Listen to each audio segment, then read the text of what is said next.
perkiraannya. Sehingga, datanglah orang itu ke depan pintunya.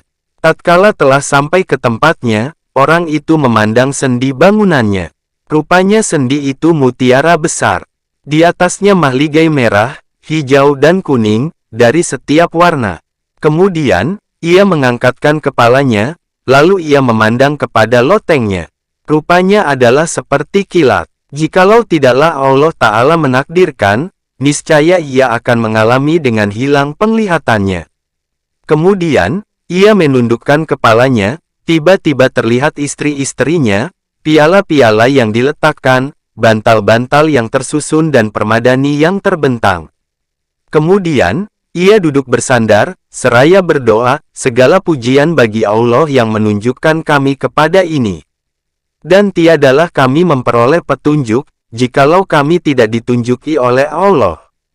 Kemudian menyerulah seorang penyeru, kamu akan hidup, maka tiadalah kamu akan mati untuk selama-lamanya.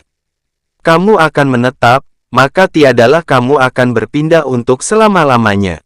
Dan kamu akan sehat, maka tiadalah kamu akan sakit untuk selama-lamanya. Rasulullah bersabda, aku akan datang pada hari kiamat ke pintu sorga. Lalu aku minta dibukakan. Maka bertanya penjaga, siapa engkau? Lalu aku menjawab, Muhammad. Maka penjaga itu mengatakan, dengan sebab engkau aku diperintahkan, bahwa tiada aku bukakan bagi seorang pun, sebelum engkau. Kemudian, perhatikanlah sekarang tentang kamar-kamar sorga dan perbedaan derajat ketinggian padanya. Bahwa akhirat itu lebih besar derajat dan lebih besar kelebihan. Sebagaimana di antara manusia tentang taat zahiriyah dan akhlak batiniyah yang terpuji itu berlebih kurang secara zahiriyah, maka seperti demikian juga tentang apa dibalaskan kepada mereka itu berlebih kurang zahiriyahnya. Jikalau Anda mencari derajat yang tertinggi, maka bersungguh-sungguhlah bahwa tidak didahului Anda oleh seseorang dengan taat kepada Allah Ta'ala. Anda telah disuruh oleh Allah, dengan dahulu mendahulukan dan berlomba-lombaan padanya. Allah Ta'ala berfirman, dahulu mendahulukanlah memohonkan keampunan dari Tuhanmu. Surat 57 Al-Hadid ayat 21. Allah Ta'ala berfirman, dan pada yang demikian itu, maka hendaklah berlomba-lomba orang yang mau berlomba-lomba. Surat 83 Al-Mutaffifin ayat 26. Yang mengherankan ialah, jikalau tampil atas engkau teman-teman engkau atau tetangga engkau, dengan kelebihan sedirham atau dengan ketinggian rumah, niscaya beratlah yang demikian itu atas engkau. Sempitlah dengan yang demikian itu dada engkau. Keruhlah dengan sebab kedengkian itu kehidupan engkau. Baguskanlah hal ihwal engkau, bahwa engkau akan menetap dalam sorga. Dan engkau tidak selamat padanya dari golongan-golongan yang mendahului engkau, dengan sifat-sifat yang halus, yang tidak diseimbangkan oleh dunia dengan segala isinya. Abu Sa'id Al-Khudri berkata, Rasulullah bersabda, bahwa penduduk sorga itu melihat dengan orang-orang yang mempunyai kamar di atas mereka, sebagaimana kamu melihat akan bintang yang masih ada di ufuk langit, dari timur dan barat, karena berlebih berkurang yang di antara mereka itu. Para sahabat lalu berkata, wahai Rasulullah, itu adalah tempat nabi-nabi, yang tiada sampai kepadanya, selain mereka itu. Nabi menjawab, tidak. Demi Tuhan yang diriku di tangannya. Mereka itu laki-laki yang beriman dengan Allah dan membenarkan rasul-rasul. Nabi bersabda pula, bahwa orang yang mempunyai derajat tinggi itu akan dilihat mereka oleh orang-orang di bawahnya, sebagaimana engkau melihat bintang yang terbit pada salah satu ufuk kaki langit. Bahwa Abu Bakar dan Umar adalah sebahagian dari mereka dan keduanya dicurahkan nikmat dengan kelebihan tingkat. Jabir berkata, Rasulullah bertanya kepada kami, apakah tidak aku terangkan kepada kamu akan kamar-kamar sorga? Jabir berkata, aku lalu menjawab, belum, wahai Rasulullah. Kiranya Allah mencurahkan rahmat kepada engkau demi engkau bapa kami dan ibu kami. Nabi menjawab, bahwa dalam sorga itu kamar-kamar dari segala jenis intan permata seluruhnya. Terlihat luarnya dari dalamnya dan dalamnya dari luarnya. Dan padanya dari kenikmatan, kesenangan dan kegembiraan, yang belum pernah mata melihat, telinga mendengar dan belum pernah terguris pada hati manusia. Jabir berkata, aku lalu bertanya, wahai Rasulullah, untuk siapa kamar-kamar itu? Nabi menjawab, untuk orang yang mengembangkan salam, memberikan makanan, selalu mengerjakan puasa dan mengerjakan salat malam, sedang manusia lain itu tidur. Jabir meneruskan riwayatnya, kami lalu bertanya, wahai Rasulullah, siapakah yang sanggup demikian? Nabi menjawab, umatku sanggup demikian. Dan akan aku terangkan kepada kamu dari yang demikian, bahwa siapa yang bertemu dengan saudaranya, lalu memberi salam kepadanya atau menjawab salam, maka dia itu telah mengembangkan salam. Barang siapa memberikan makanan kepada istrinya dan keluarganya dari makanan, sehingga mengenyangkan mereka, maka ia telah memberikan makanan. Barang siapa mengerjakan puasa bulan Ramadan dan dari setiap bulan 3 hari, maka ia telah selalu mengerjakan puasa. Dan barang siapa mengerjakan salat Isya yang akhir dan mengerjakan salat pagi subuh dengan berjamaah, maka ia telah mengerjakan salat di malam hari dan manusia lain itu tidur. Yakni, orang Yahudi, Nasrani dan Majusi. Ditanyakan Rasulullah tentang firman Allah Ta'ala, dan tempat-tempat tinggal yang indah di sorga Aden. Surat 37 Asy-Syafa'at ayat 12. Maka Nabi menjawab, istana-istana dari mutiara. Pada setiap istana itu 70 kampung dari yakut merah. Pada setiap kampung itu 70 rumah dari zamrud hijau. Pada setiap rumah itu tempat tidur. Di atas setiap tempat tidur itu 70 tikar dari setiap warna. Di atas setiap tikar itu istri dari bidadari. Pada setiap rumah itu 70 hidangan. Di atas setiap hidangan itu 70 warna dari makanan. Pada setiap rumah itu 70 pelayan wanita. Dan diberikan kepada orang mukmin pada setiap pagi, yakni, dari kekuatan, akan apa yang ia datang kepada yang demikian itu semua. Bab ke-7, tentang hakikat makna mati dan yang dijumpai oleh orang yang mati, dalam kubur sampai kepada peniupan sangkakala. Penjelasan, hakikat makna mati. Ketahuilah, bahwa manusia itu mempunyai persangkaan-persangkaan yang dusta tentang hakikat makna mati, yang tersalah mereka padanya. Sebahagian mereka menyangka bahwa mati ialah, tidak ada lagi. Tidak ada dihimpunkan dan dibangkitkan sesudah mati. Dan matinya manusia itu seperti mati binatang dan keringnya tumbuh-tumbuhan. Dan ini pendapat orang-orang mulhid, yang mengingkari adanya Tuhan. Dan setiap orang yang tidak beriman dengan Allah dan hari akhirat. Suatu kaum menyangka, bahwa ia menjadi tidak ada dengan mati. Ia tiada merasa pedih dengan siksaan. Dan ia tiada merasa nikmat dengan pahala, selama ia berada dalam kubur, sehingga ia dikembalikan pada hari dihimpunkan di padang mahsyar. Yang lain berkata pula, bahwa nyawa itu kekal, tidak menjadi tiada dengan mati. Dan yang diberi pahala dan yang disiksa, ialah, nyawa, ruh tidak tubuh. Dan tubuh itu tidak sekali-kali dibangkitkan dan dikumpulkan di padang mahsyar. Semua ini adalah sangkaan yang merusak dan miring dari kebenaran. Akan tetapi, yang disaksikan oleh jalan-jalan itibar ibarat dan dituturkan oleh ayat-ayat dan hadis-hadis, bahwa mati itu, artinya, berubah keadaan saja. Dan nyawa itu tetap ada kekal, sesudah berpisah dengan jasad. Ada kalanya diazabkan dan ada kalanya dinikmatkan.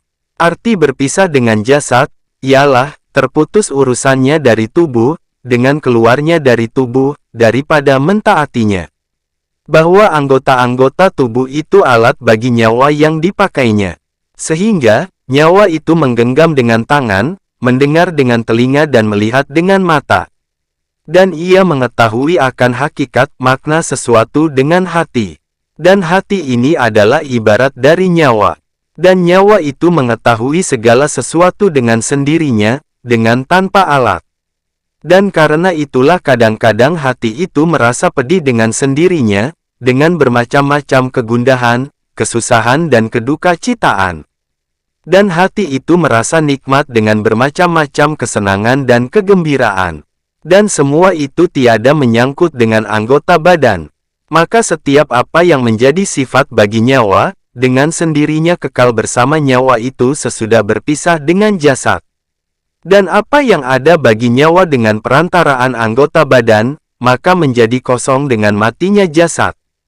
Sehingga dikembalikan nyawa itu kepada jasad. Dan tiada jauh dari kebenaran, bahwa nyawa itu dikembalikan kepada tubuh dalam kubur. Dan tiada jauh dari kebenaran, bahwa dikemudiankan nyawa itu kepada hari kebangkitan. Dan Allah itu Maha Tahu, dengan apa, yang dihukumkannya kepada setiap hamba dari hamba-hambanya. Sesungguhnya kosongnya jasad dengan mati itu menyerupai dengan kosongnya anggota-anggota badan orang yang lumpuh, dengan kerusakan sifat badan yang terjadi padanya. Dan dengan kesukaran yang terjadi pada urat-urat saraf, yang mencegah lulusnya nyawa padanya. Maka adalah nyawa yang mengetahui, yang berakal, yang memahami itu terus ada kekal yang terpakai bagi sebahagian anggota-anggota badan. Dan sebahagian anggota-anggota badan itu tidak mematuhi kepada nyawa. Dan mati itu adalah ibarat dari ketidakpatuhan anggota-anggota badan seluruhnya. Dan semua anggota-anggota badan itu adalah alat. Dan nyawa ialah yang memakai alat-alat itu. Dan kami kehendaki dengan nyawa, ialah makna yang ia memperoleh dari insan itu ilmu pengetahuan, kepedihan duka cita dan kelezatan kegembiraan. Dan manakala telah salahlah urusannya pada anggota-anggota badan, niscaya tidak salah daripadanya ilmu pengetahuan dan perasaan-perasaan. Tidak salah daripadanya kegembiraan dan kesusahan. Dan tidak salah daripadanya penerimaannya bagi kepedihan dan kelezatan. Dan insan dengan hakikat maknanya itu, ialah makna yang memperoleh ilmu pengetahuan, kepedihan-kepedihan dan kelezatan-kelezatan. Dan yang demikian itu tidak mati. Artinya, tidak akan tiada. Dan makna mati, ialah terputusnya urusannya dari badan dan keluarnya badan dari adanya alat baginya. Sebagaimana makna kelumpuhan, ialah keluarnya tangan dari bawah adanya itu alat yang dipakai. Maka mati itu kelumpuhan mutlak pada anggota-anggota badan seluruhnya. Dan makna insan itu, dirinya dan nyawanya. Dan hakikat makna itu terus ada, yang melengkapi perubahan keadaannya dari dua pihak. Pertama, bahwa direbutkan daripadanya matanya, telinganya, lisannya, tangannya, kakinya dan semua anggota badannya. Direbutkan daripadanya istrinya, anaknya, keluarganya dan kenalan-kenalannya yang lain. Dan direbutkan daripadanya kudanya, binatang ternaknya, budak-budaknya, rumah-rumahnya, tanah ladangnya dan harta miliknya yang lain. Dan tiada bedanya, antara direbut barang-barang tersebut dari insan dan antara direbut insan dari barang-barang tersebut. Bahwa yang menyakitkan, ialah perpisahan. Dan perpisahan itu sekali berhasil dengan dirampaskan harta seseorang. Dan sekali dengan ditawannya orang itu dari milik dan hartanya. Dan kepedihan itu satu dalam dua hal tadi. Sesungguhnya makna mati, ialah direbutkan insan dari hartanya, dengan membawakannya ke alam lain, yang tiada bersesuaian dengan alam ini. Maka jikalau ada baginya di dunia, sesuatu yang disukainya dan disenanginya dan ia memperhitungkan dengan adanya, maka besarlah kesusahannya kepada sesuatu itu sesudah mati. Dan payahlah kesengsaraan hatinya pada berpisah dengan dia. Bahkan hatinya berpaling kepada satu demi satu dari hartanya, kemegahannya, dan tanah ladangnya. Sehingga kepada baju kemeja yang dipakainya umpamanya dan yang disenanginya. Dan jikalau ia tidak merasa gembira, selain dengan zikir kepada Allah dan hatinya tidak jinak, selain dengan Allah, niscaya besarlah nikmatnya dan sempurnalah bahagianya. Karena ia bersunyi-sunyi di antaranya dan yang dicintainya. Dan terputuslah daripadanya halangan-halangan dan kesibukan-kesibukan. Karena semua sebab dunia itu menghalangi daripada mengingati Allah. Maka inilah salah satu wajah perbedaan antara keadaan mati dan keadaan hidup. Kedua, bahwa tersingkapnya baginya dengan mati, apa yang tidak tersingkap baginya dalam hidup. Sebagaimana kadang-kadang tersingkap bagi orang yang jaga, apa yang tidak tersingkap dalam tidur. Dan manusia itu tidur. Apabila mereka mati, mereka terbangun. Dan yang pertama-tama yang tersingkap baginya, ialah yang mendatangkan melarat baginya dan yang mendatangkan manfaat, dari kebaikannya dan kejahatannya. Dan adalah yang demikian itu tergaris dalam suratan yang terlipat dalam rahasia hatinya. Dan yang menyibukkannya daripada melihat kepadanya itu, ialah kesibukan-kesibukan duniawi. Maka apabila terputuslah kesibukan-kesibukan itu, niscaya tersingkaplah baginya semua amalnya. Maka ia tiada melihat kepada kejahatan, melainkan ia menyesal padanya, dengan penyesalan yang ia mengutamakan bahwa ia masuk dalam kesengsaraan neraka, untuk terlepas dari penyesalan itu. Dan pada yang demikian, dikatakan baginya, cukuplah pada hari ini, engkau membuat perhitungan atas diri sendiri. Surat 17 Al-Isra, ayat 14. Tersingkaplah semua itu ketika putus nafas dan sebelum dikuburkan. Dan menyalalah padanya api perpisahan. Yani, berpisah dengan apa, yang ia tentram kepadanya dari dunia yang fana ini. Tidak, apa yang dikehendakinya daripadanya untuk karena perbekalan dan yang menyampaikan kepada amalan akhirat. Bahwa siapa yang mencari perbekalan untuk sampai kepada amalan akhirat, maka apabila ia sampai kepada maksud, niscaya ia gembira dengan perpisahannya dengan sisa perbekalan. Karena ia tiada menghendaki perbekalan itu sendiri. Dan ini keadaan orang yang tidak mengambil dari dunia, melainkan sekadar perlu. Dan ia suka bahwa terputuslah perlunya, supaya ia tidak memerlukan lagi kepadanya. Maka telah berhasil apa yang disukainya dan tidak memerlukan kepada yang lain. Inilah bermacam-macam azab dan kepedihan yang besar, yang menyerang kepadanya sebelum dikuburkan. Kemudian, ketika dikuburkan, kadang-kadang dikembalikan nyawanya kepada jasad, karena macam yang lain dari azab. Terkadang dimaafkan daripadanya, dan adalah keadaan orang yang bernikmat-nikmatan dengan dunia, yang tentram hatinya kepada dunia itu, seperti keadaan orang yang bernikmat-nikmatan, ketika tidak adanya raja dalam negerinya, kerajaannya dan keluarganya. Karena berpegang bahwa raja itu bersikap mudah dalam urusannya. Atau bahwa raja itu tidak tahu apa yang dikerjakan oleh orang yang keji perbuatannya. Lalu ia diambil oleh raja dengan sekejap mata. Dan didatangkan kepadanya daftar, yang telah dituliskan di dalamnya semua kekejiannya dan kesalahannya, atom demi atom, langkah demi langkah. Dan raja itu orang perkasa, lagi berkuasa, cemburu atas istrinya, membalas dendam kepada orang-orang yang berbuat salah atas kerajaannya. Dan tidak memperhatikan kepada orang yang meminta bantuan kepadanya, tentang orang-orang yang durhaka kepadanya.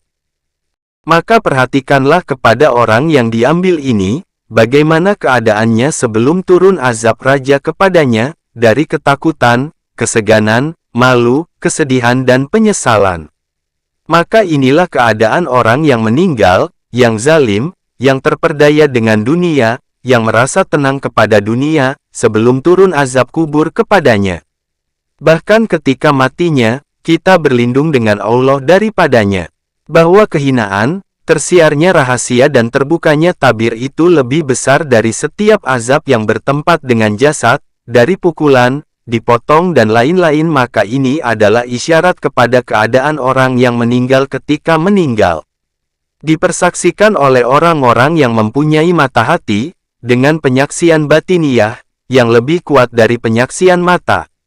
Dan disaksikan bagi yang demikian itu, oleh kesaksian-kesaksian kitab Al-Quran dan Sunnah. Ya, benar bahwa tidak mungkin tersingkapnya tutup dari mengetahui hakikat makna mati. Karena tidak akan dikenal mati, oleh orang yang tidak mengenal hidup. Dan mengenal hidup itu dengan mengenal hakikat makna nyawa pada dirinya. Dan mengetahui hakikat makna zatnya. Dan tidak diizinkan bagi Rasulullah memperkatakan tentang nyawa. Dan tiada lebih, bahwa ia mengatakan, nyawa itu urusan Tuhanku. Maka tiadalah bagi seseorang dari ulama agama bahwa menyingkapkan rahasia nyawa, walaupun ia menjenguk kepadanya. Dan yang diizinkan padanya, ialah menyebutkan keadaan nyawa sesudah mati. Ayat-ayat dan banyak hadits menunjukkan bahwa mati itu tidaklah ibaratnya dari tidak adanya nyawa dan tidak adanya perasaan bagi nyawa. Adapun ayat-ayat maka telah datang mengenai orang-orang syahid. Karena Allah Ta'ala berfirman, janganlah kamu anggap mati orang-orang yang terbunuh di jalan Allah itu. Tidak, mereka itu hidup, mereka mendapat rezeki dari sisi Tuhan.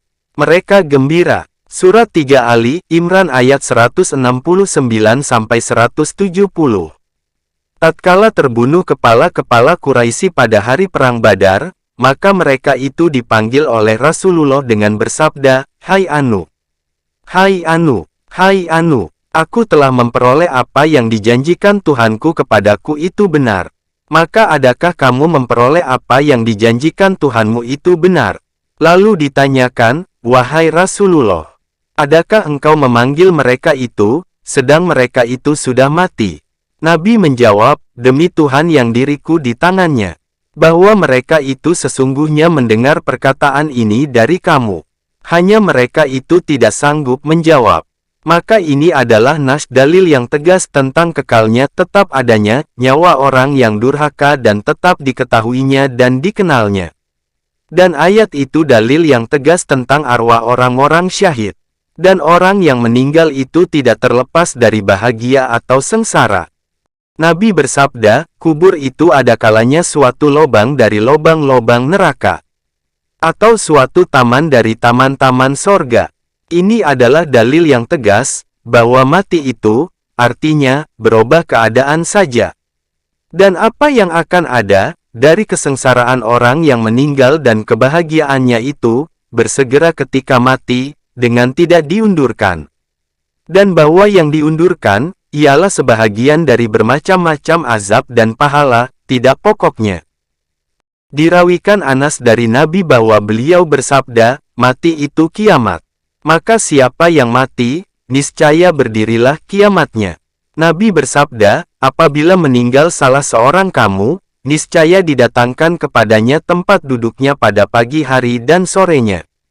Jikalau dia dari isi sorga, maka dari sorga. Dan jikalau dia dari isi neraka, maka dari neraka. Dan dikatakan, inilah tempat dudukmu, sehingga kamu dibangkitkan kepadanya pada hari kiamat. Dan tidaklah tersembunyi akan apa, yang dalam menyaksikan dua tempat duduk itu, dari azab dan nikmat dalam waktu itu juga. Dari Abi Qais yang mengatakan, adalah kami bersama Alqamah pada suatu jenazah. Lalu, Alqamah berkata, adapun ini maka telah berdiri kiamatnya.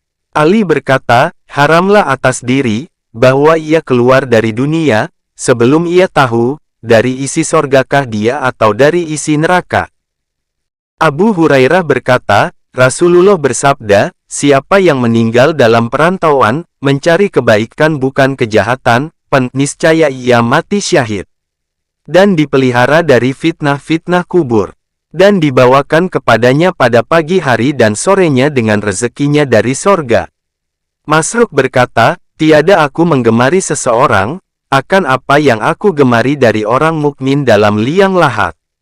Ia telah beristirahat dari kepayahan dunia dan merasa aman dari azab Allah.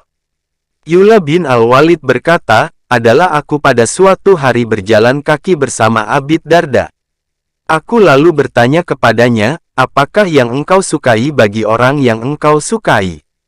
Ia menjawab, mati. Aku bertanya lagi, jikalau ia tidak mati.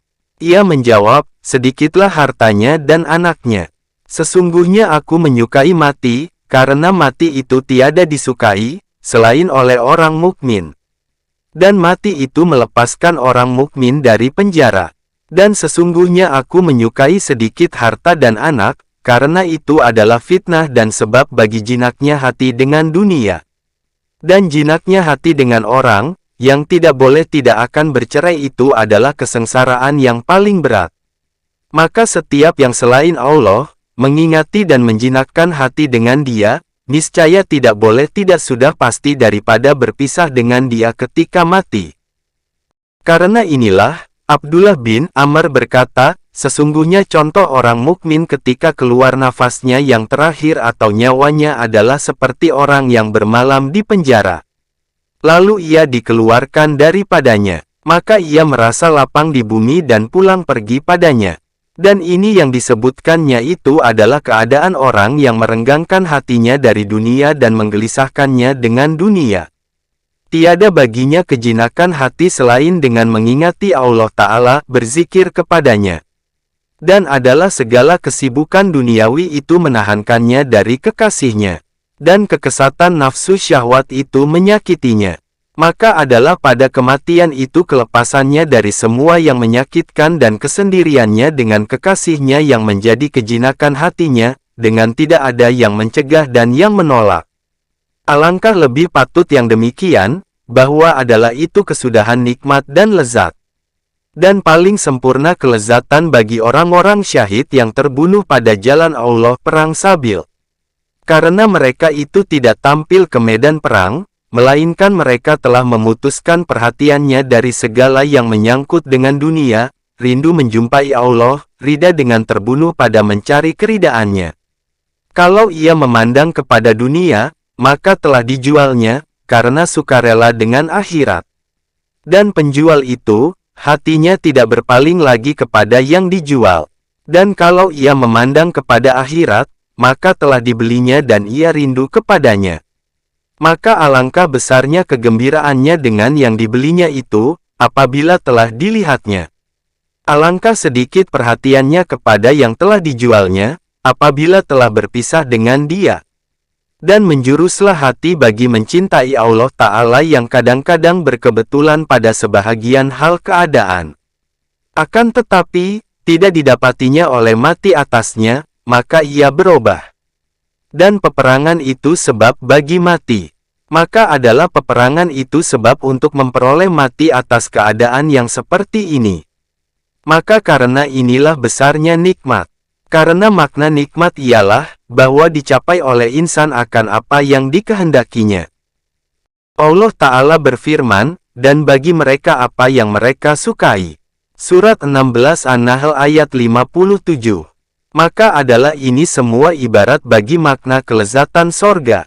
Dan azab yang terbesar, ialah bahwa tercegah insan dari kehendaknya, sebagaimana Allah Ta'ala berfirman, dan diletakkan batas di antara mereka dengan apa yang diingininya.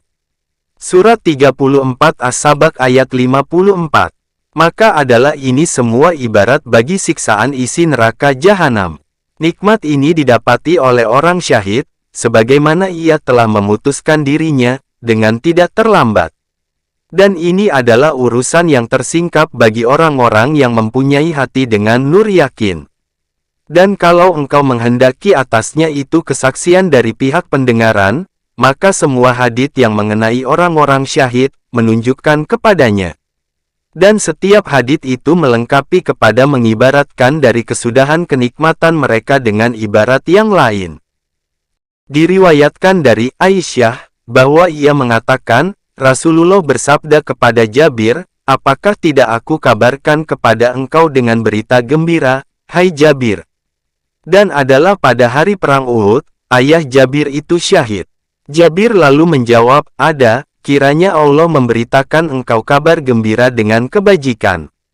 Maka Nabi bersabda, bahwa Allah, Azza wa Jalla telah menghidupkan ayah engkau dan mendudukkannya di hadapannya. Dan ia berfirman, bercita-citalah kepadaku, hai hambaku, apa yang engkau kehendaki, niscaya akan aku memberikannya kepada engkau. Lalu ayah Jabir itu menjawab, hai Tuhanku, tiadalah aku beribadah kepada engkau, sebenarnya ibadah kepada engkau. Aku bercita-cita kepada engkau, bahwa engkau mengembalikan aku ke dunia. Lalu aku akan berperang bersama Nabi engkau. Maka aku terbunuh pada jalan engkau sekali lagi. Allah Ta'ala berfirman kepadanya, bahwa telah dahulu daripadaku, bahwa engkau tiada kembali lagi ke dunia. Ka'bul Ahbar berkata, terdapat seorang laki-laki dalam sorga menangis. Lalu ditanyakan kepadanya, "Mengapa engkau menangis, padahal engkau dalam sorga?"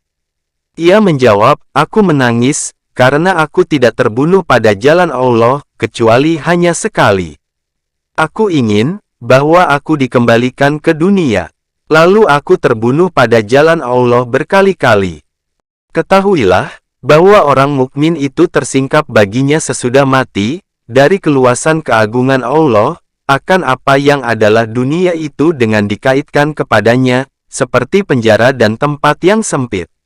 Dan adalah contohnya orang mukmin itu, seperti orang yang terpenjara dalam rumah yang gelap, yang dibukakan baginya sebuah pintu ke kebun yang luas pihak-pihaknya, yang tidak sampai pandangannya kepada yang paling jauh dari kebun itu. Di dalamnya berbagai macam kayu-kayuan, bunga-bungaan, buah-buahan dan burung-burung. Maka ia tiada ingin kembali ke penjara yang gelap. Dan telah dibuat oleh Rasulullah akan contoh bagi yang demikian. Maka beliau bersabda bagi seorang laki-laki yang meninggal dunia, jadilah orang ini berangkat dari dunia dan meninggalkannya bagi keluarganya. Kalau adalah dia itu rida, senang dengan yang demikian, maka tidak menggembirakannya untuk kembali ke dunia, sebagaimana tidak menggembirakan bagi seseorang kamu untuk kembali ke dalam perut ibunya. Maka Nabi memperkenalkan kepada Anda dengan ini, bahwa perbandingan luasnya akhirat dengan dunia, adalah seperti perbandingan luasnya dunia dengan kegelapan rahim ibu. Nabi bersabda, bahwa orang mukmin dalam dunia itu, contohnya adalah seperti janin, bayi, dalam perut ibunya. Apabila keluar dari perutnya, ia menangis atas keluarnya itu. Sehingga apabila ia melihat cahaya dan dilahirkan, maka ia tidak suka lagi kembali ke tempatnya semula. Seperti demikian juga orang mukmin yang gelisah dari mati. Maka apabila ia dibawa kepada Tuhannya, niscaya ia tidak suka lagi kembali ke dunia, sebagaimana tidak sukanya bayi itu kembali ke perut ibunya. Dikatakan kepada Rasulullah bahwa si Anu telah meninggal dunia, maka Nabi menjawab, ia beristirahat atau ia diistirahatkan.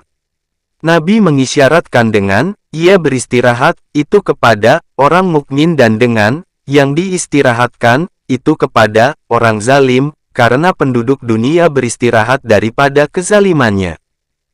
Abu Umar Sahibus Sakia berkata, lalu di depan kami Ibnu Umar dan kami masih anak-anak. Lalu ia memandang ke kuburan.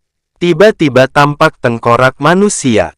Maka disuruhnya seorang laki-laki. Lalu laki-laki itu menanamkannya. Kemudian, ia berkata, bahwa tubuh ini tidak diberikan melarat sedikitpun oleh tanah ini. Sesungguhnya nyawa itu disiksa dan diberi pahala, sampai kepada hari kiamat. Dari Amr bin Dinar, yang mengatakan, tiada seorang mayit pun yang meninggal, melainkan ia tahu, apa yang pada keluarganya sesudahnya. Dan bahwa mereka itu memandikannya dan mengkafankannya. Dan bahwa ia melihat kepada mereka itu.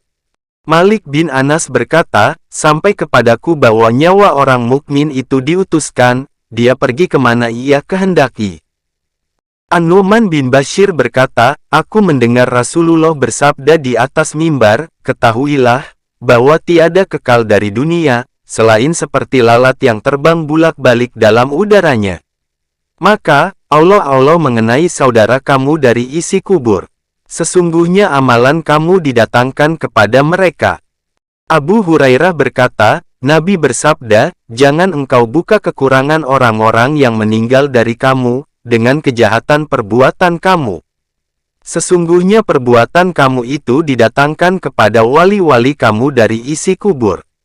Karena demikianlah, Abu Darda berdoa, ya Allah ya Tuhan. Bahwa aku berlindung dengan engkau, bahwa aku mengerjakan suatu perbuatan yang menghinakan pada Abdullah bin Rawahah. Dan adalah Abdullah bin Rawahah itu telah meninggal dunia dan saudara ibunya. Ditanyakan Abdullah bin Amr bin Al-Ash dari hal nyawa orang-orang mukmin, apabila mereka telah meninggal, kemana nyawa itu? Abdullah bin Amr bin Al-Ash menjawab, dalam perut burung putih dalam naungan Al-Arashi dan nyawa orang-orang kafir dalam bumi, lapisan yang ketujuh. Abu Sa'id Al-Khudri berkata, aku mendengar Rasulullah bersabda, bahwa orang yang meninggal, mayit itu mengenal akan orang yang memandikannya, yang membawanya dan yang memasukkannya dalam kuburnya. Soli Al-Mari berkata, bahwa nyawa ruh itu bertemu satu sama lain ketika meninggal. Lalu bertanya nyawa orang-orang yang mati, kepada nyawa yang keluar kepada mereka, bagaimana adanya tempat tinggal engkau? Pada yang mana dari dua jasad itu engkau berada? Pada yang baik atau yang buruk? Ubaid bin Umair berkata, isi kubur itu mengintip berita-berita. Maka apabila datang kepada mereka mayit baru, lalu mereka itu bertanya, apa yang dikerjakan oleh si Anu? Lalu mayit baru itu menjawab, apakah ia tidak datang kepada kamu atau tidak ia kemukakan kepada kamu? Lalu isi kubur itu menjawab, bahwa kita kepunyaan Allah, dan kita akan kembali kepadanya. Ia menempuh dengan yang demikian itu, bukan jalan kita.